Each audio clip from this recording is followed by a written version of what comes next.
Assalamualaikum warahmatullahi ta'ala wabarakatuh. Sahabat Bawaslu, dimanapun Anda berada, bertemu kembali dengan saya Cak Korib dalam podcast Bawaslu Kabupaten Probolinggo. Dan kali ini saya berada di ruangan Ketua Bawaslu Kota Probolinggo, Bapak Azam Fikri. Jangan dipanggil Bapak Anda enak, karena masih muda. Bagian bawahnya sangat muda ya. Mas Azam Fikri, Sarjana Ekonomi. Beliau adalah Ketua Bawaslu Kota Probolinggo. Sahabat Bawaslu, baru saja kita menghadiri acara sosialisasi di KPU Kota Probolinggo bersama Mas Ketua, Mas Azam Fikri, terkait dengan pemutahiran data pemilih berkelanjutan. Kita akan bincang tentang hal tersebut, bagaimana pengawasannya, tetapi terlebih dahulu kita sapa beliau. Assalamualaikum warahmatullahi wabarakatuh. Waalaikumsalam, Cak Korib. Mas Azam Fikri, biasa selalu tampil muda, padahal muda, ya biar seperti Cak Korib, selalu muda. Ya, luar biasa. Kalau usia nggak jauh beda dengan saya dan tetap energi, selalu menjadi soalnya dalam grup-grup kita di Bawaslu itu, Mas Ketua ini kalau dibilang itu Pak Lurahnya. Lurah Gadungan ya. Lurah Bawaslu provinsi. Luar biasa. Mas Azam, sebelum kita bincang-bincang terkait dengan apa yang kita hadiri tadi, yaitu pemutahiran data pemilih berkelanjutan terkait dengan sosialisasi di KPU Kota tadi, saya ingin ngajak ke rumahnya Mas Azam. Soalnya saya pernah ke sana, melihat ada di pojok sebelah kanan bawah itu ada sesuatu yang cantik, indah. Nah, di situ saya tertarik, yaitu kolam ikan, dan di mana ikan-ikannya itu sangat cantik-cantik dan sekarang sudah mulai besar-besar. Ikan koi. Iya, siap. Sudah bagus sekali di situ. Gimana sih ceritanya kok bisa tertarik dengan ikan koi? Ya, awalnya sih lihat-lihat punya teman. Lihat punya teman, kok bagus-bagus. Kita kadang-kala kan sering keluar rumah. Nah, ini sih gimana caranya biar lebih kerasan di rumah. Iya. Dari melihat kolam koi di rumah teman itu, kok teman itu enak. Jadi sambil nyantai di rumah lebih kerasan. Kerasan sambil kasih makan ikan koi duduk di pinggir kolam. Nah, itu yang menjadi motivasi saya. Akhirnya ikut-ikutan sih sebenarnya. Ikutan membuat kolam koi seperti itu. Tapi tidak mudah memelihara ikan koi. Kan ada cara-cara tersendiri, ada kemudian kadar air, gimana agak sulit juga, gimana melakukan hal itu sehingga seperti sekarang ikannya sekarang luar biasa. Saya lihat di Instagram itu, waduh kok tertarik sekali ingin melihara itu. Bagaimana itu? Nah, awalnya kan saya duduk-duduk di teras berdua sama temen, dan yang kebetulan aja temen yang saya ajak ngobrol itu yang sudah berkecimpung dalam hal koi itu udah lama. Dari tahun mulai 90-an itu teman ini sudah memelihara koi. Akhirnya ngobrol-ngobrol, gimana kalau misalnya di pojokan itu dibuat kolam. Di pojokan. Kalau intinya dalam merawat koi itu saya juga khawatir awalnya. Nanti ini banyak kejadian koi satu kolam mati. Seperti itu. Gak apa-apa, kita sambil belajar sambil jalan. Jadi intinya tidak ada yang paham mengenai koi yang ahli, tetapi ada yang lebih tahu dulu, memahami koi lebih dulu. Nah, kita juga bisa belajar dari sana. Jadi setelah dari ngobrol di teras itu, ya terus gimana tukannya? Ya kita kerjakan sendiri. Gitu. Ya, jadi berdua kita konsep sendiri. Terus cuman pada saat menggali untuk lubang kita memanggil orang. Jadi membuat kolam. Agak dalam mungkin ya. Dalam kedalaman itu sekitar 1 meter. Kedalaman 1 meter kita buat untuk penataan bata, filter pembuatan dan lain sebagainya kita berdua. Sekaligus pembuatan tamannya.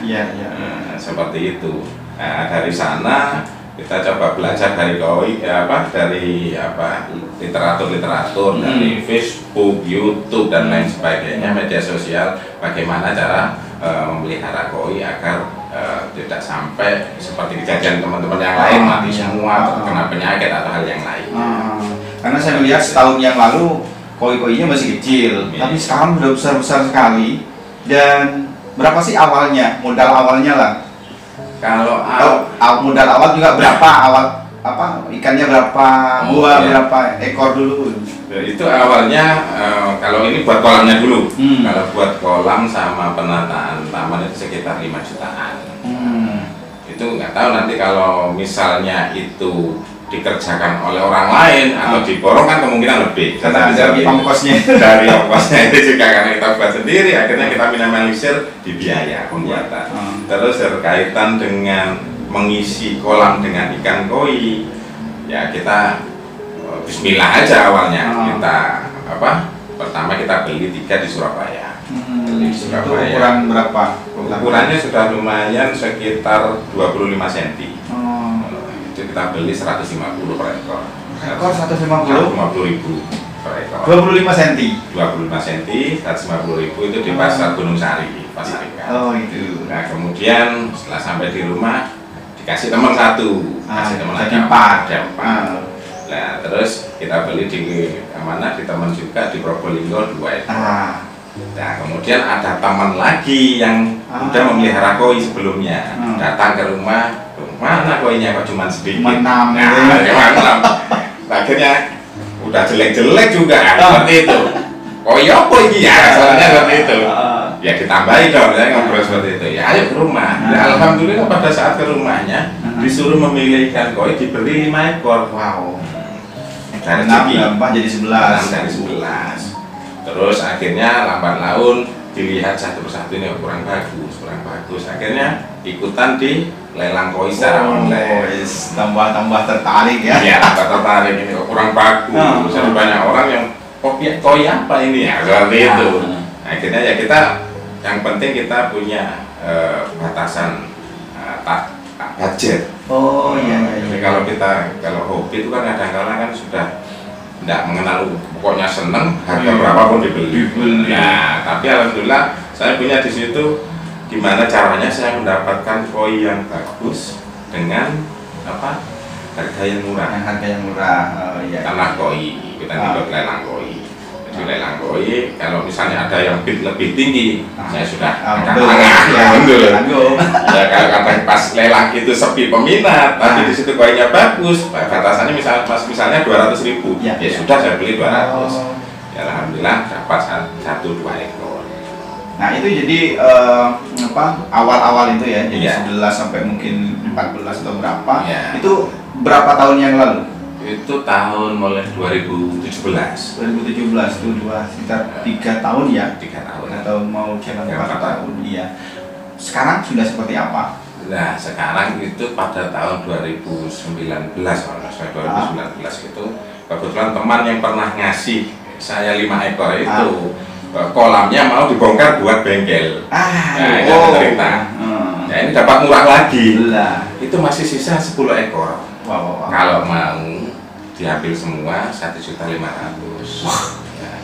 Nah ini ada peluang bisnis di sana. Tapi kapasitas kolam di rumah itu kecil. Kayaknya kalau ditambah 10 lagi ini kemungkinan nggak muat. Gimana caranya?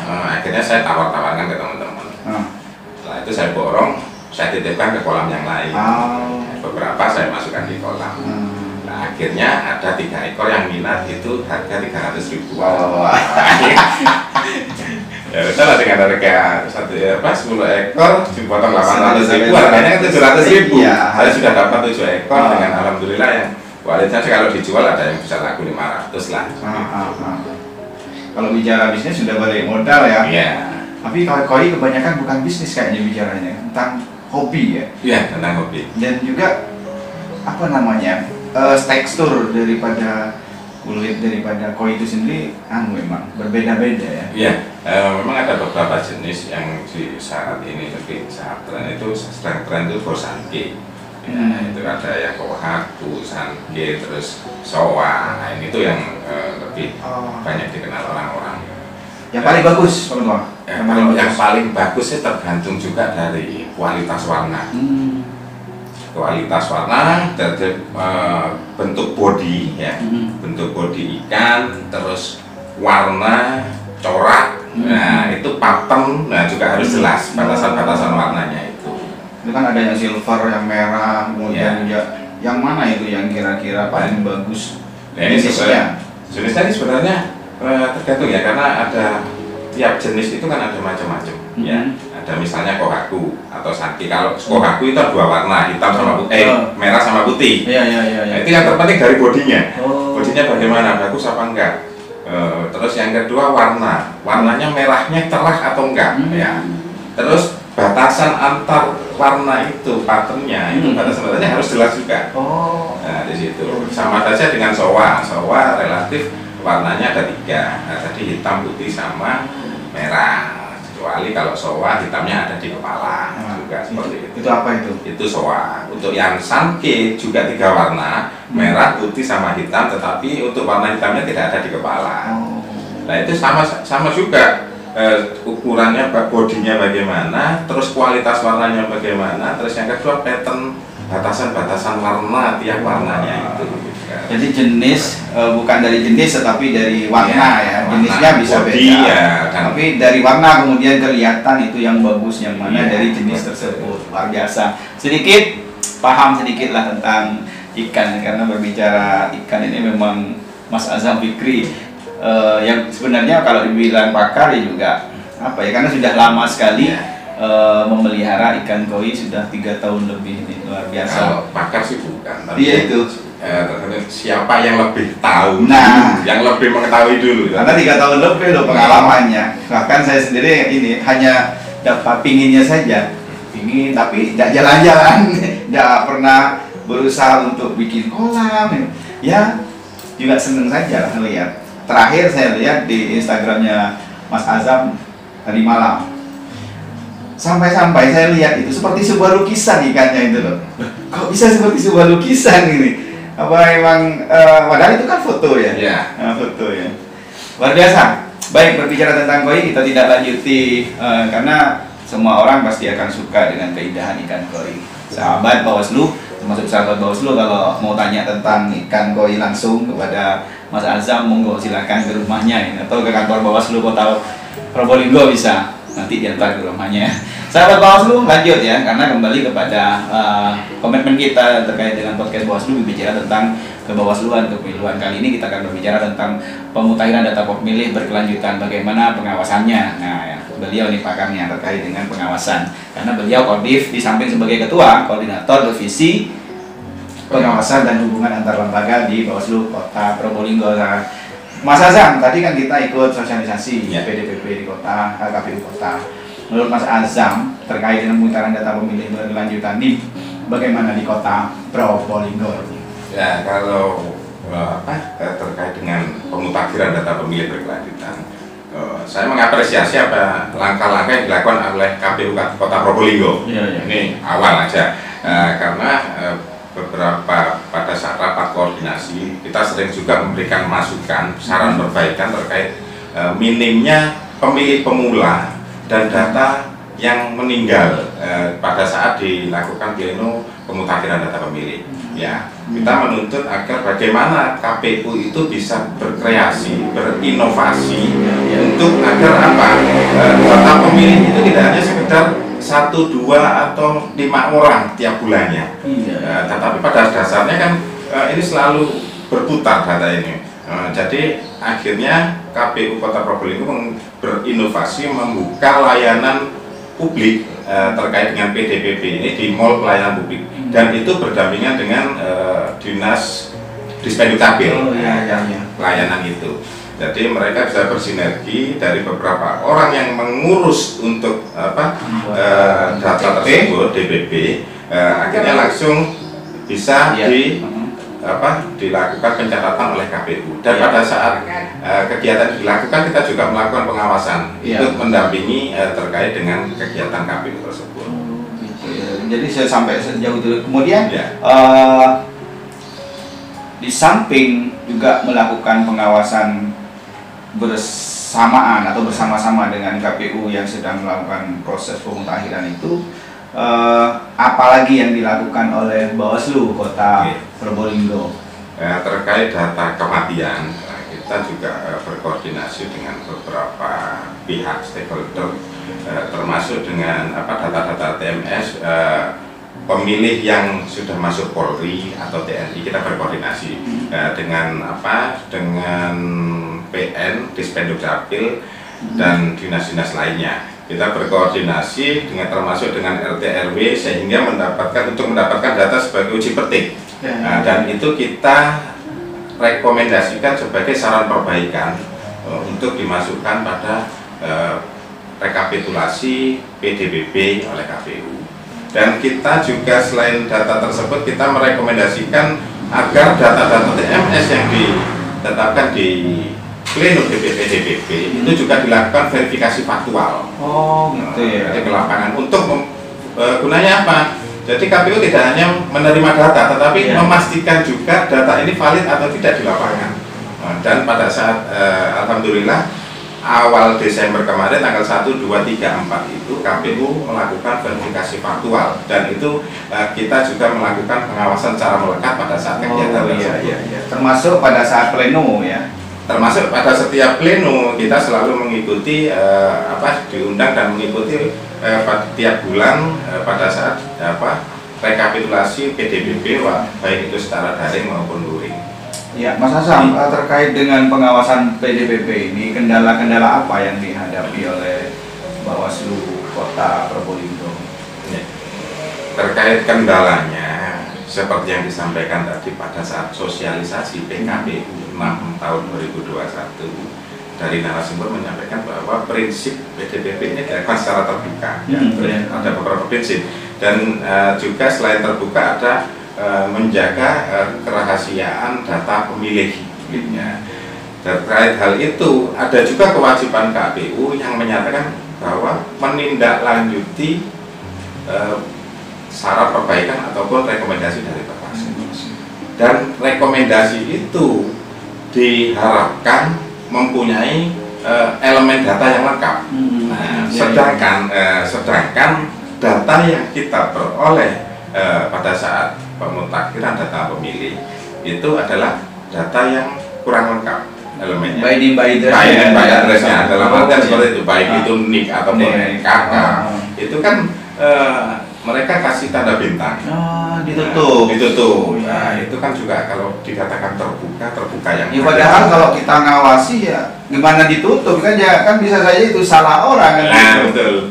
Sedangkan kita dalam melakukan pencermatan data itu kita juga dituntut dengan elemen data yang lengkap. Karena juga kita punya aplikasi yang dari data adalah untuk memilah-milah apakah ada data ganda pada data pemilih tersebut. Jadi kita data tersebut dari KPU kita masukkan di aplikasi kita gunanya untuk memilah, untuk melakukan pencermatan apakah ada data ganda pada data pemilih tersebut. Seperti itu. Jika elemen datanya kurang lengkap, kita juga sulit bisa juga. Apalagi ditutup itu bagaimana kita mengecek bahwa itu ganda atau tidak. Betul juga ya sahabat Bawaslu. Jadi ya mungkin saran kita ya dibuka aja kan, kita sama-sama penyelenggara gitu ya kan. Ya kendala itu ya, kendala yang dihadapi oleh Bawaslu saat ini ketika melakukan pengawasan mutakhir data pemilihan berkelanjutan yang dilakukan oleh KPU. Baik, Mas Azam, ini terakhir saja ya, kita langsung, biasanya kita rukun wajibnya kita closing statement, pesan-pesan kepada sahabat Bawaslu pada sesi podcast kali ini bersama Ketua Bawaslu Kota Probolinggo Mas Azam Fikri. Monggo closing statement. Ya, terkait dengan data pemilih, baik itu yang berkelanjutan maupun nantinya yang akan ditetapkan sebagai data pemilih pada pemilu selanjutnya, kita berharap keterbukaan terkait data antar penyelenggara itu kita harapkan bisa sama-sama terbuka yang sebenarnya, bukan hanya sekedar prinsip terbuka tetapi masih ada data yang ditutupi. Ya karena apa? Karena data yang kita olah, kita lakukan pengawasan dan pencermatan itulah adalah seharusnya data yang benar-benar sama yang diolah oleh KPU. Itu kita berharap nantinya kita bisa bersama-sama melakukan pengawasan, menjaga hak pilih data yang diolah oleh KPU sehingga data yang ditetapkan pada pemilu selanjutnya benar-benar bisa valid dan akurat. Itu aja. Ya luar biasa, sehingga masyarakat yang punya hak pilih tidak terhilangkan. Jadi benar-benar mempunyai hak pilihnya dan bisa menggunakan hak pilihnya pada pemilu yang akan datang. Itu sahabat Bawaslu, perbincangan saya Jagoan dengan Mas Azam Fikri, Ketua Bawaslu Kota Probolinggo tentang ikan koi dan pengawasan pemungutan data pemilih berkelanjutan. Semoga ini bermanfaat bagi kita semua. Assalamualaikum warahmatullahi taala. Waalaikumsalam. Terima kasih. Terima kasih Mas Azam.